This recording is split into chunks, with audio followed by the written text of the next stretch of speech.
சாதி மறுப்பு திருமணம் செய்த தம்பதியர் காதலர்களை சாதி மதவெறியால் படுகொலை செய்யப்படுவதை தடுக்கும் வகையில் உடனடியாக மத்திய மாநில அரசுகள் சாதி ஆவண படுகொலை தடுப்பு சட்டத்தை இயற்றிட வலியுறுத்தி புதுச்சேரி விடுதலை சிறுத்தை கட்சியினர் ஆர்ப்பாட்டத்தில் ஈடுபட்டனர்.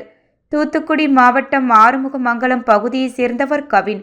ஐடி ஊழியரான இவர் கடந்த ஜூலை 27ஆம் தேதி திருநெல்வேலி பகுதியில் தனது காதலியின் சகோதரரால் ஆவண படுகொலை செய்யப்பட்டார்.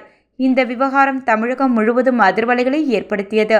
இந்த விவகாரம் தொடர்பாக பல்வேறு கட்சியினர், தலித் அமைப்புகள் மத்திய மாநில அரசுகள் உடனடியாக ஆவண படுகொலை தடுப்பு சட்டத்தை அமல்படுத்த வேண்டுமென போராட்டங்களில் ஈடுபட்டனர்.